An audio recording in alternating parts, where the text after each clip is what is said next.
করব। অলরেডি আমরা পানাম সিটি এসে পড়েছি। তো পানাম সিটির আমরা শুরু প্রান্তে এসে পড়েছি। একটা দোকান আছে, এখানে শরবত পাওয়া যায়, জামুরি পাওয়া যায়, বিভিন্ন কিছু পাওয়া যায়। হলো পানাম সিটির লাস্ট সীমানায় কৃষ্ণচূড়া গাছ আছে, কৃষ্ণার একটি দোকান আছে, জামুরি নিলাম। হাই গাইস, আসসালামু আলাইকুম। সবাই কেমন আছেন? আশা করি ভালো আছেন। আলহামদুলিল্লাহ আমিও ভালো আছি। তো আজকে নিয়ে আসলাম আপনাদের সামনে নতুন একটি ব্লগ। আজকের ব্লগ হলো পানাম সিটি। আমরা নারায়ণগঞ্জ থেকে একটি লোকাল বাসে করে রওনা দিয়েছি সাইনবোর্ডের উদ্দেশ্যে। জনপ্রতি ভাড়া 20 টাকা। আমরা চলে এসেছি সাইনবোর্ডের ওভারব্রিজের উপর থেকে ব্যস্ত রাস্তার ভিউ দেখানোর চেষ্টা করলাম। এখন আমরা ওভারব্রিজ পার হয়ে ওই পারে যাচ্ছি সোনারগাঁওয়ের বাসে ওঠার জন্য। আমরা সাইনবোর্ড থেকে উঠে পড়েছি সোনারগাঁওয়ের বাসে। জনপ্রতি ভাড়া 50 টাকা। সোনারগাঁওয়ের বাস থেকে কাশপুর ব্রিজটা দেখানোর চেষ্টা করলাম। কাশপুর ব্রিজের নিচ দিয়ে বয়ে গেছে সেতুলক্ষা নদী। তো আজকে আপনাদেরকে ঘুরে ঘুরে পানাম সিটি দেখানোর চেষ্টা করব। অলরেডি আমরা পানাম সিটি এসে পড়েছি। তো চলেন আপনাদেরকে দেখানোর চেষ্টা করি পানাম সিটি। এটা হলো পানাম সিটির লাস্ট সীমানায় কিছু লেচু গাছ এবং জামরুল গাছ, পানি ফল যেটারে বলে জামরিল, এই গাছ আছে। আর এদিকে সোজা হলো পানাম সিটি দেখতে পারতেছেন। আমরা কিন্তু পানাম সিটির লাস্ট সীমানায় একবার লাস্ট মাথায় এসে পড়ছি। লাস্ট থেকে আপনাদেরকে আস্তে আস্তে সবই দেখানোর চেষ্টা করব। পানাম সিটির লাস্ট মাথায় একটি সুন্দর কৃষ্ণচূড়া গাছ আছে।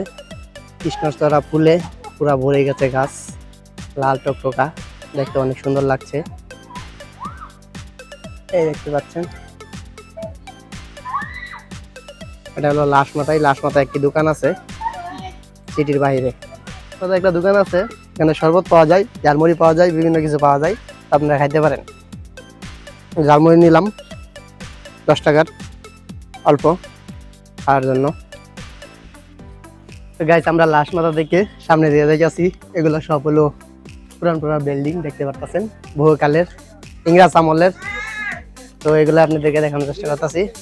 সামনে আরো অনেক পুরাতন বিল্ডিং আছে দেখতে পারতেছেন।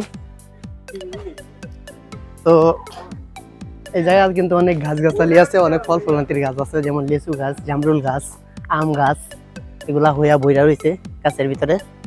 তো আমরা লাস্ট মাথা থেকে আবার সামনে একবারে শুরুতে যাওয়ার চেষ্টা করবো, আপনাদেরকে দেখায় আমাদের সাথেই থাকেন।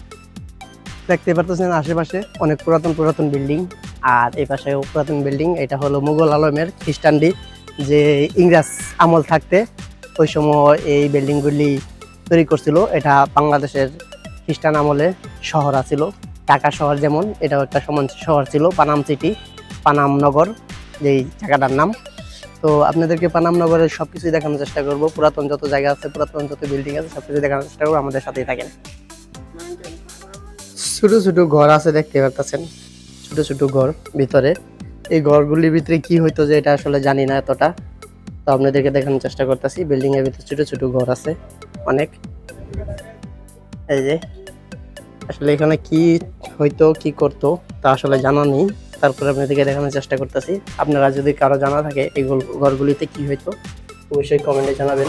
দেখতে পাচ্ছেন ঘরটি কেমন, ছোট ছোট রুম, কক্ষপথের এই যে দিক দিয়ে এরকম সুরঙ্গ ছিল। একটা সুন্দর বিল্ডিং দেখতে পাচ্ছেন, 32 নম্বর বিল্ডিং দেখতে পাচ্ছেন, অনেক সুন্দর একটি বিল্ডিং। সামনে আরো সুন্দর সুন্দর বিল্ডিং আছে, আমাদের সাথেই চলেন।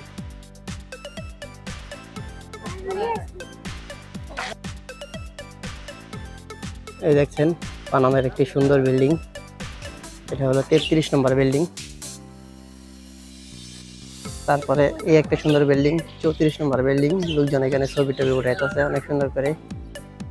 34, এই হলো 35 নম্বর বিল্ডিং পানামের, দেখতে পারতেছেন পানামের 35 নম্বর বিল্ডিং। একটা বিল্ডিং সুন্দর, 36 নম্বর বিল্ডিং, কিন্তু এই বিল্ডিং এর লেখা হচ্ছে ঝুঁকিপূর্ণ বিল্ডিং।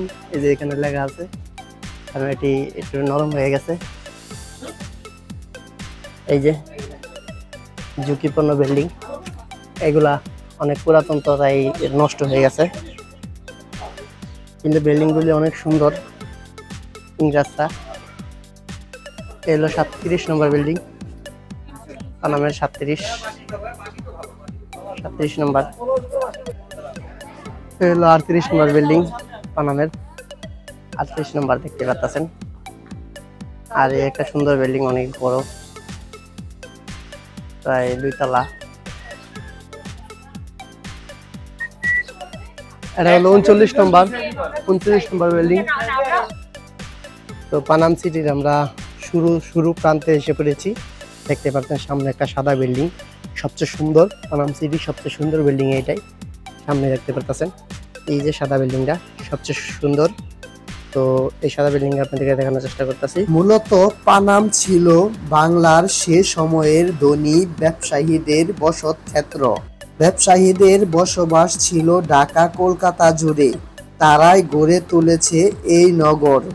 1611 খ্রিস্টাব্দে মোগলদের সোনারগাঁ অধিকারের পর সড়ক ও সেতু নির্মাণের ফলে রাজধানী শহরের সাথে পানাম এলাকার সরাসরি যোগাযোগ স্থাপিত হয়। বাংলার স্বাধীন রাজা ঈশা খাঁর পদচারণা ছিল এই নগরীতে।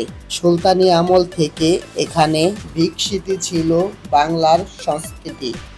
গাইস, পানাম সিটির ভিডিও দেখতে দেখতে আমরা ভিডিও শেষ পর্যন্ত চলে এসেছি।